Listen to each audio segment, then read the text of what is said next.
Hello, this is Bruno pelletier-bacquaert. So we are continuing with our little foray into the chromaticisms. So what I thought I would do today, after showing you what the chromatic scale was, we saw that in a previous video. So what we're going to see today is how we could insert various chromaticisms into a major scale. So I'm going to take C major chord, so that's my C major 7th chord, and the scale that I would think of, the C major scale would be this. Simple C major scale. So I'm going to begin with adding a sharp 5 to that scale. So I'm going to have C, D, E, F, G sharp, A, B, C. So you notice that the G sharp that I picked, I played it with my first finger because my scale was ascending. So that is one of the applications of what I was discussing in the previous video.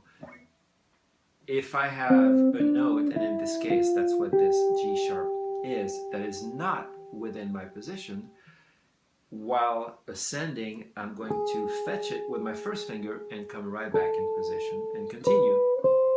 However, if I were descending, I would go get the G sharp here and come right back in position. Okay, so you want to practice that scale in time. That's a new sound. And the main reason for that scale, well, one of the reasons for that scale is that by adding an extra note, we have this even flow of notes. 1 and 2 and 3 and 4 and 1. We land on a downbeat at the end of the scale, because otherwise we would be staying up in midair. We would have 1 and 2 and 3 and 4 and, right? So this sounds a little more even in terms of the flow, and we hear one nice tension, a nice extra note in the scale. So that's the sharp 5. So a good thing to do is like play the chord and maybe think in time of running your scale, 1, 2, 3, 4, things like that.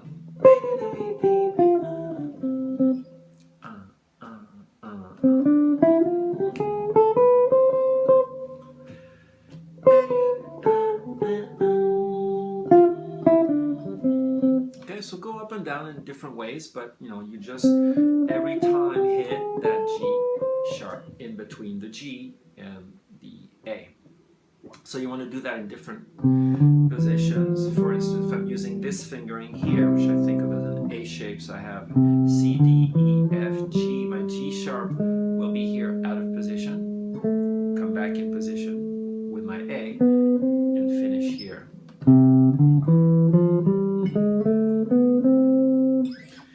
And descending, right? So get used to that, and you'll find that it's a nice addition to the sound. Now, we don't have to start on the root.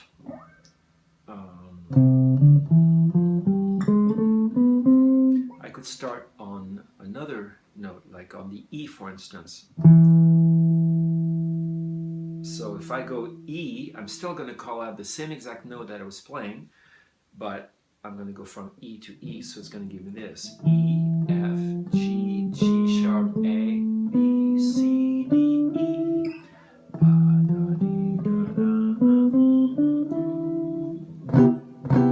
And it works nicely on this chord. It's like we go from the E to the E, so that's a strong note, the major third. If I go back down, so look what happens. I have E, F, I'm sorry, E, D, I'm thinking backwards, right? So E down to D, C, B, A,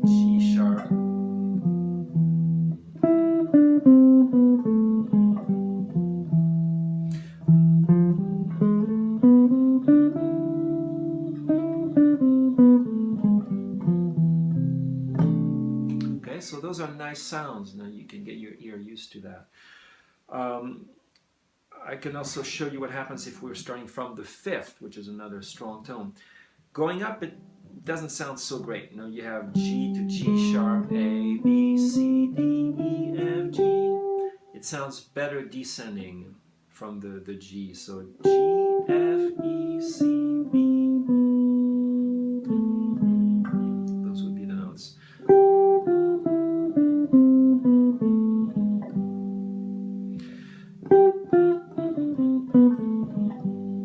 So you can phrase it in such a way that you manage to land on the stronger note, on stronger beats. Okay, so so far we were looking at our C major scale, and the added note was the sharp 5. Let's review the few notes that we could actually add one at a time. So we could also add an F sharp. F sharp, that's a pretty desirable note on a major 7 chord. You know, it gives us that Lydian sound. If I'm thinking, I'll do it here. So C, D, E, F sharp, G, A, B, C. So that's a straight up Lydian, right? C, D, E, F sharp, G, A, B, C. So what I'm talking about though is still thinking of the notes of the C major. So play the F, but then add that F sharp. So we have this little chromatic passage here between E, F, F sharp, G. You know, we have 4 consecutive notes that are that chromatic fragment.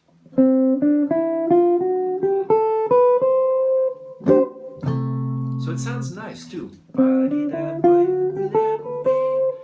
And the advantage of this particular position I'm doing that in is I didn't have to shift to get my note, because the F sharp, as you can see, is right within my position, whether I go up or down. I was right. Okay, so you can try that in different areas. And then down. Sorry. That one, it's not as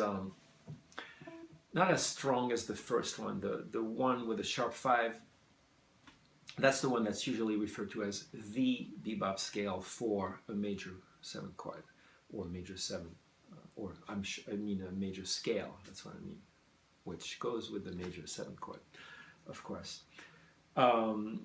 So try those things in different positions. You can experiment there again with starting on a different note. Maybe if we start on the E, let's see what happens. So we're going to have E, F, G, I'm sorry, E, F, F sharp, G, A.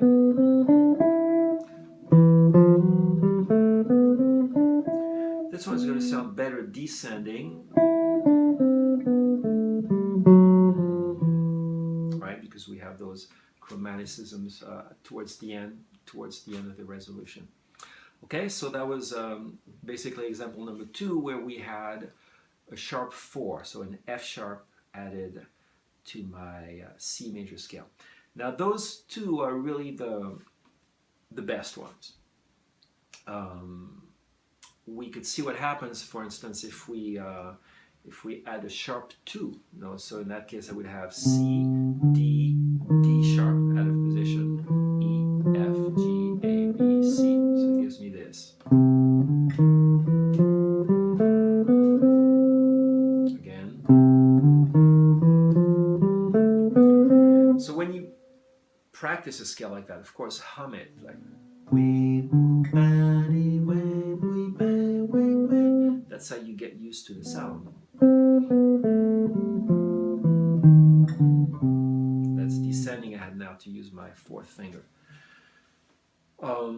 So it's not a great tension, but it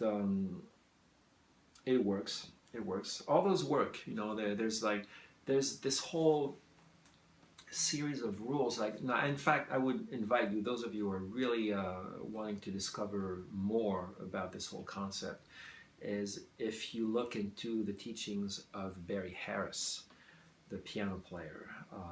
He has a whole system where he devised which chromaticisms were desirable for each one of the different chords, and whether you go up or down, which one you choose, whether you start on a third, which notes can you add, if you start on the fourth, which notes can you add, and so forth. He has a whole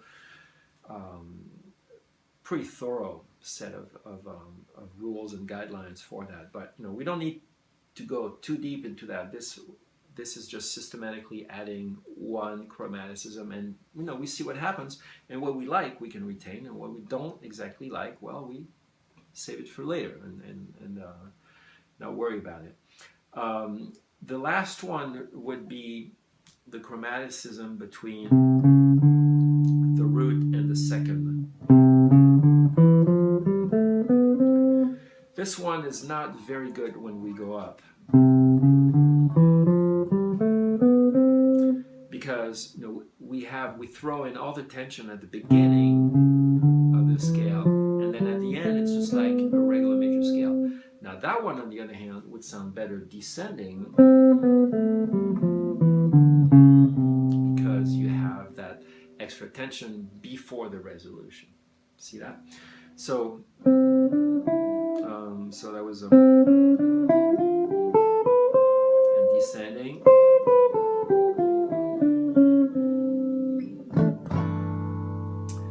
Okay, so that's basically a quick survey of the notes you could add to your major scale, one at a time. So to recap, the top one was the sharp 5, then the sharp 4. You can add a sharp 2, you can add a sharp 1, you know, the chromaticism between the root and the second. And that's it, really, because, you know, between C and D, so we saw that. Approaching the D, so we had the sharp 2. Then we have F, which is a chromaticism. So between F and G, we said we could add the F sharp. The G sharp going into A is good. Now we're not going to add the A sharp because it's a minor 7th. So the minor 7th, we'll try to avoid it in a major 7 chord. However, that would be the scale that you would end up with the dominant chord. So on the dominant chord you would have, and that's the one that people often refer to as being the BeBop scale. It's basically, in that case, a mixolydian scale with a leading tone. So C, if I have a C9, I would have C, D, E, F, G, A, B flat, B natural, all those notes. So, but it usually is played downwards.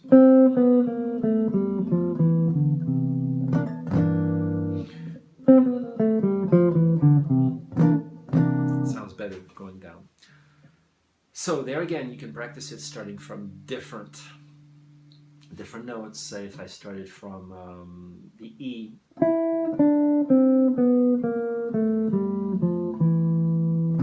that's a pretty nice sound. Right. Anyway, I'm going to stay here for now. Definitely do explore. You can take any scale. You can take a Dorian scale. You can take any mode that you like, and see what happens when you insert one extra chromaticism in there. And remember, when you do so, keep in mind that little guideline I discussed in depth in the previous video, where you need to either use the first or fourth finger to get to that note.